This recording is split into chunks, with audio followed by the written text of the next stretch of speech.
ساڵی 2024 ئەتوانم بڵێم یەکێک بلۆ ساڵانەی کە زۆرترین ڕۆژنامەنووس لەلایەن دەوڵەتانی ناوچەکە لەلایەن هێز و گروپاتی جیاواز کرای ئەمەج هەر بەپێی راپۆرتی لە ڕۆژی دەیمان کە ڕۆژی مافی بڵێن ڕۆژی گیانی مافی مرۆڤ بوو راپۆرتێکی نێودەوڵەتی هەبوو لەسەرەوە کە لە ماوەی 2024دا 104 ڕۆژنامەنووس بە ئامانجگیراون کە لەو ڕۆژنامەنووسانە 12یان ڕۆژنامەنووسی ژنن هەڵبەتە بەشێکی زۆری ئەو ڕۆژنامەنووسانە کەوتونەتە ناوچەی ڕۆژهەڵاتی ناوەڕاست بە تایبەتی خاکی کوردستان ڕۆژنامەنووسانی کورد لە ماوەی 4 مانگدا ئێمە ئاگاداری شەهیدبوونی 5 ڕۆژنامەنووسین 5 ڕۆژنامەنووسی کوردین کە لە مانگی ئابدا ڕۆژنامەنووس گوڵستان تارۆ هێرۆ بەهادین و هاوکات ڕۆژنامەنووسێکی شەنگال بەڕێز موڕاد و هاوکاتیش شەهیدان نازم داشتان و جیهان هەڵبەتە ینی هاوکاتی ئەو هێرشانی کە لەسەر ڕۆژنامەنووس هەیە ئەلبەتە دەرئەنجامی دۆخێکی سیاسیە دەرئەنجام و دەرهاویشتەی پێکدادانێکی سیاسی و هێز ئەسکەریە لە ناوچەکەدا کە دەیان دەخوازن ناوچەکە بۆ چۆن بڵێ بۆ دیزاینێکی نوێ یاخود بۆ دابشکارێکی نوێی هێزەکان و جوغرافیا و دیموکرافی ینی نەخشەیان بۆ دانا و کاری لەسەرەکەن بۆیە لەگەڵ پێکچوون و بەریەکەوتنی هێزەکان لە ناوچەکەدا بە تایبەتی دەوڵەتی داگیرکاری تورک لە ناوچەکەدا کە پەلەقاژی داگیرکردنی خاکی سووریایەتی دەخوازێت ینی ساڵانێک ئێمە بەرکەوتەی پەیامەکانی تورکیان لە ڕاستیدا بۆ خاکی باشووری کوردستان و ڕۆژئاوا دەخوازێت لە کەرکووک و مۆسکۆوە بچێتە ڕۆژاوای کوردستان و حەڵەب و ئیدلیب و ڕێگای M4 و M5 و دواتر بگاتەوە سەر دەریای ناوەڕاست یعنی ئەمە لە ڕاستیدا شەڕی هەژمونە شەڕی فاشیستی دەوڵەتی داگیرکاری تورکیایە و لە هاوکاتی ئەم شەڕەدا کۆمەڵێک لایەنی سیاسی دەکاتە ئەوە دەخاتە پێش و لەگەڵیشا کۆمەڵی میدیای کە هاوکاتی ئەجێندای ئەون دەخاتە پێش هەڵبەتە بۆ بێدەنگکردنە بۆ ترساندنە بۆ تۆقاندنە بۆ کارنەکردن و ئاستەنکردنی ئەو تەوژمەیە ئەو هێڵەیە کە دەخوازێت گەلان بپارێزێت دەخوازێت گەلی کورد لە ناوچەکەدایتر یعنی ئەو قوربانی کە داوێتی ئەو خەباتی کە داوێتی ئەو هەبوون و ناسنامەی کە هەیەی لەسەر خاکی خۆی بیپارێزێ بەڵام دەبینیت ینی لەملا مەسەلەن دەسەڵات لە باشووریش تەنانەت کۆمەڵێک لایەنی سیاسیت بۆ بەرزەکاتەوە لە ڕۆژاوای کوردستان دەیەوێت وا پیشانی باکە ئەمە نوێنەرایەتی کورد لە ڕۆژاوای کوردستانەکە ئەمی دیانن کە گرێدراوی دەسەڵاتی باشووری کوردستانن سنووری هەولێرن و لە باکووریش بە هەمان شێوە ینی دەخوازن لە ڕاستیدا مۆدێلێک لە میدیا و وتلایانی سیاسی بێنە پێشەوە کە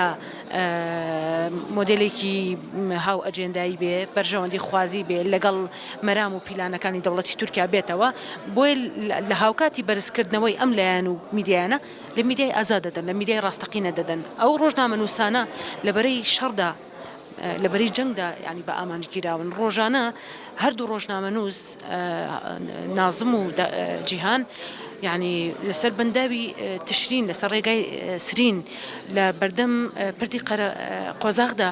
ینی دەقە بە دەقە و سانیە بە سانیە زانیاری لەبەر ینی هێرشی ئەو گروپانەی ئەوێ ئەو هێزانی ئەوێ و چەکدارانی ئەوێ و هاوکات هێرشی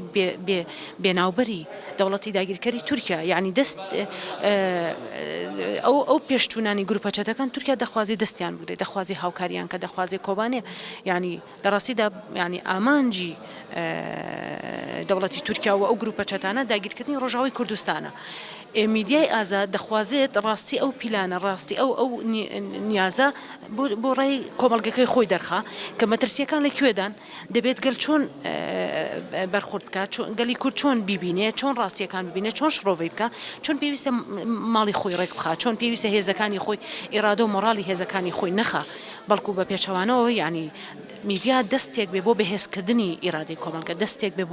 بۆ دەرخستنی ڕاستیەکانی دوژمنەکەی و ناوخۆی خۆشی دەستی ناپاکی ناوخۆی خۆشی بۆیە ینی بە ئامانجگرتنی ڕۆژنامەنووس سەرلەبەریان کەسی سیاسین سەرلەبەریان دەستدرێژی سیاسین بە ئامانجە بە پیلانە بۆ دوورخستنەوەی ئەو ڕۆژنامەنووسانەیە بۆ ئاسانکاری بۆ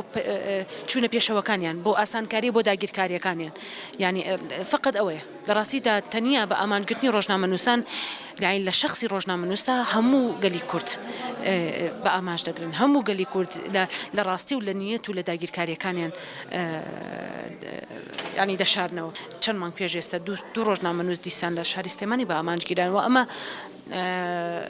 ئەم تیرۆرانە لە نەوەدەکانی دەستپێکی دەسەڵاتی باشووری کوردستان و دەستی پێ کردووە، نەک تەنیا دوژمنان و داگیرکەرانی کوردستان دەستی ناوخۆش دەسەڵاتی ناوخۆش بە هەمان شێوە لە خەمی مان و نەمانی ڕۆژنامەنووسدانە، لە خەمی پاراستنی گیانی ڕۆژنامەنووسدانە، لەبەرەوەی لە ڕاستیدا لە خەمی نەتەوەکەدانە. یعنی تەنیا ئەوە بۆ ئێمە دەردەخا کە لە خەمی دۆز نەتەوەکەدانە بۆ یەکیانی ڕۆژنامەنووس کە بە خاتری دۆزی نەتەوە دەچێ خوێنی دەڕژێ ڕۆحی ینی دەبێت دەچێتە کاروانی شەهیدانەوە. ڕاستیدا بۆ دەسەڵات پرسێکی جەوهەری و گرنگ و ئەولەویەت نییە. بۆیە پەیامی ڕۆژنامەنووس ئەمڕۆ لەم کۆنگرێدا بۆ ئەوەیە کە ئیدی دەستی داگیرکە لەسەر خاکی باشووری کوردستان ببڕن. ئاسمانی خاکی کوردستان سانیە بە سانیە بە دوای ئازادی خوازی کوردەوەیە، سانیە بە سانیە بە دوای ڕۆژنامەنووسانەوەیە. یعنی بۆیە هەڵوێست لە ڕاستیدا ئیدی لە چوارچێوەی بەیاننامە و هەڵوێستێکی شەرمنانە و لەم لاولولانە دەبێت ئیدی ینی بخۆی گەلی کورد بەخەم خوێنی ڕۆژنامەنووس بەخەم ڕۆڵی خۆیەوە بێ، بەخەم ڕۆژنامەنووسانی خۆی بێ، بزانێت کە لەسەر مافی گەلەکەی دەکوژێ. هەڵوێستەکان لاوازن، بەڵام لە ڕاستیە بۆ ئەوەی کە هەڵوێستەکان بەهێز بن تۆ دەبێت دوژمن باش بناسی، تۆ دەبێت نیەتی داگیرکاری تورکیا و لاوازی و کەمتەرخەمی و بێدەنگی حکوومەت یانێمی کوردستان لە ڕاستیدا دەبێت شەرمەزار کرێ، دەبێت ئیدانە کرێ. ئەو کات ئێمە لە ڕاستیدا دەتوانین ژیانی ڕۆژنامەنووس بپارێزین. وەکو ڕۆژنامەنووسێک لە باشووری کوردستان پرسە و دۆزی ئەو ڕۆژنامەنووسانە بە دۆزی خۆمان دەزانین، پرسەی هەر ڕۆژنامەنووسێکە لە هەر بەشێکی خاکی کوردستانە. خۆشحاڵم کە ئەمڕۆ لە ناو گەلی کووردا ئەو خەونەی کە بۆ یەکێتی نەتەوەیی هەیە تا ئاستێک لە ناو میدیادا هەیە. هیوادارم ئەم یەکێتیە، ئەم هاوپشتیە میدیاکاران ڕۆژنامەنووسان زەمینەیەک بێت، دەرفەتێک بێت بۆ ئەوەی کە یەکێتی نەتەوەیی، یەکێتی ژنان، ڕێخستنەکان، هێزەکانمان بۆ خاکی کوردستان بەهێز کرێ. ئیدی ینی لە ژیانی خۆمان دڵنیابین. هەمیشە هەست بە مەترسی داگیرکەر و درۆن و تورکیانەکەن و وەسنوورێک بۆ ئەو پێشێلکاریانەدانرێ و ئەو هەڵوێستە لە ڕاستیدا دەبێت هەڵوێستێکی جیانی بێ، نەک تەنیا ناوخۆی و لە باشووری کوردستان یان لە پارچەکانی کوردستانە. چەند ئێمە بتوانین دەنگمان بە جیهان بگە، دەنگمان بە ڕێکخراوەکان و کۆمەلگەی نێودەوڵەتی بگە، ئەو نەدەتوانین لە ڕاستیە ینی ئاگاداری ئەم بابەتە بن کە لە سەر خاکی کوردستان دەگوزارێ.